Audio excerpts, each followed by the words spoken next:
Hello bachcho, so let's see this question. The question says a 14.5 kg mass fastened to the end of a steel wire of unstretched string of length 1 meter is whirled in a vertical circle with an angular velocity of 2 revolutions per second. At the bottom of the circle, the cross-sectional area of the wire is 0.065 centimeter square. Calculate the elongation of the wire when the mass is at the lowest point of its path. So इसका बच्चों हम answer देखते हैं। देखिए बच्चों, अब ये हमें जो क्वेश्चन में कहता है, ये कहता है हमारा जो एक मास है m of 14.5 kg, उसको हमने फास्टन कर दिया to the end of a steel wire of length 1 metre. हमारी जो स्टील वायर की लेंथ है वो है 1 मीटर के बराबर, और उसको हम वर्ल करते हैं in a vertical circle with an angular velocity of 2 revolutions per second. हमें ये फ्रीक्वेंसी दी है 2 रेवोल्यूशंस पर सेकेंड के बराबर। इसको अगर हम ओमेगा निकालें यहाँ से, सो बेसिकली जो हमारा ओमेगा बनेगा that will be equal to 2 pi frequency. Right बच्चों, हमारा इस फॉर्मूला से हमारा एंगुलर वेलोसिटी आ जाएगा। तो यहाँ से हमारा ओमेगा बनेगा 2 into 3.14 into frequency which is 2। सो यहाँ से हमारा आएगा 16 एंड 4 1 4 एंड 1 5 एंड 12.56 रेडियंस पर सेकेंड। यहां से हमारी ओमेगा की वैल्यू आ गई बच्चों 12.56 रेडियंस पर सेकेंड। एंड हमें जो गिवन है cross sectional area of the wire A, that is given 0.065 centimetre square, और इसको अगर हम मीटर में करें तो ये बनेगा 0.065 इंटू 10⁻⁻⁴ मीटर स्क्वायर के बराबर। राइट, तो हमें इलोंगेशन ऑफ द वायर निकालना है when mass is at the lowest point of its path. अगर हम इसको डायग्रामेटिकली समझे तो हमें कहता है कि हमारा एक, सपोज करिए एक रॉड है, this is a steel rod, and ये स्टील रॉड एक सर्कुलर पाथ ट्रेस कर रही है। इसको हमने सर्कुलरली रोटेट करा है about its axis, about its one of its and. Suppose करिए जब ये हम रोटेट करते हैं इसको, एक सर्कुलर पाथ कुछ ऐसा बनाती है, ये कुछ ऐसा सर्कुलर पाथ बनाती है। राइट, और हमने जो वायर है स्टील वायर है, राइट, ये हमारी स्टील वायर है, इसमें हमने एक मास फास्टन कर दिया, इसमें हमने एक मास फास्टन कर दिया 14.5 kgs। राइट, इसका मास है 14.5 kgs। m हमारा है, m is equals to 14.5 kgs। Right, अब देखिए हम इसको जब रोटेट करेंगे बच्चों तो इस पे एक सेंट्रीफ्यूगल फोर्स लगेगा। राइट, जब हम इसको रोटेट करेंगे about its one of its end, तो यहाँ पे जो मास है at some distance, at some length which is given in the question 1 metre के बराबर, हमारी इस रॉड की लेंथ दी है 1 मीटर। तो 1 मीटर लेंथ पर जो मास रोटेट करेगा अबाउट इट्स सेंटर, तो ये जो रोटेट करेगा इसकी वजह से इस पे एक सेंट्रीफ्यूगल फोर्स लगेगा which is due to the rotation of the wire, और वो सेंट्रीफ्यूगल फोर्स इसको सेंटर से दूर की तरफ फोर्स लगाएगा, एक आउटवर्ड फोर्स लगाएगा फ्रॉम द सेंटर, और वो जो हमारा सेंट्रीफ्यूगल फोर्स होगा that will be equal to mr omega square के बराबर। राइट, हमारा mr ओमेगा स्क्वायर के बराबर वो सेंट्रीफ्यूगल फोर्स होगा, और इसमें एक और फोर्स लगेगा when it is at the lowest point of its path, and that will be equal to mg। Right, एक ग्रेविटी की वजह से भी तो इसमें फोर्स लगेगा बच्चों।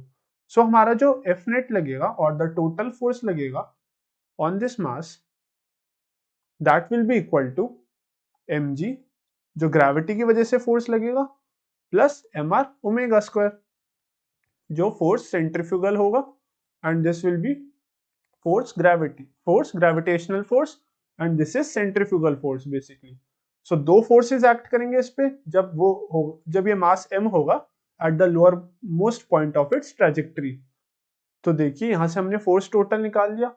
अब इसमें हम जो की कॉन्सेप्ट लगाएंगे in this question is that the concept of Young's modulus of elasticity, क्योंकि बच्चों हमें इसमें निकालना है इलोंगेशन ऑफ द वायर, और वो निकलेगा by the formula of Young's modulus of elasticity.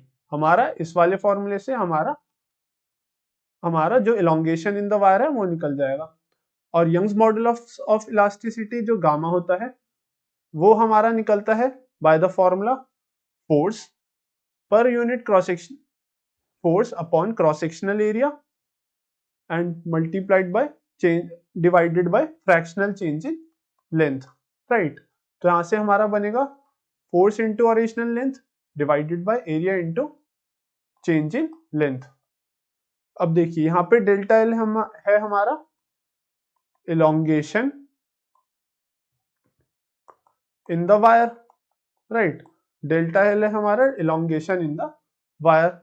L here is the original length, force here is the force acting on the wire, and A here is our the cross sectional area of the wire. और gamma हमारा जो steel का होता है बच्चों, that is actually equal to gamma equals to 2 into 10 raised to the power 11 Newton's पर metre square. ये value होती है हमारी for the gamma of a steel wire. तो अगर हम यहाँ पे हमने गामा की वैल्यू भी देख ली, हमें original length of the wire भी दी है विच इज 1 मीटर, एंड हमें क्रॉस सेक्शनल एरिया अगर हम निकालें इसका वो गिवन है 0.065 सेंटीमीटर स्क्वायर, एंड हमें यहाँ से बस अब इलोंगेशन निकालना है। तो अगर हम इस इक्वेशन 1 को रीअरेंज करें तो हमारा डेल्टा एल बनेगा force upon cross sectional area divided by Young's modulus, and in the numerator part it will be original length. तो यहां से हम अगर हम वैल्यूज पुट करें, सो फोर्स बच्चों हमारा इक्वल होगा mg plus mr omega square के बराबर, जो कि हमारा नेट फोर्स होगा at the lowermost point of its path. यही हमारा टेंशन देगा इन दिस वायर।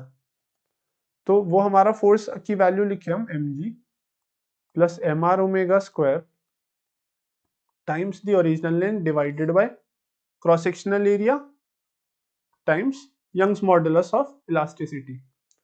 तो यहां से बच्चों हमारा डेल्टा एल आ जाएगा, that will be equal to mg which is 145 newtons, right?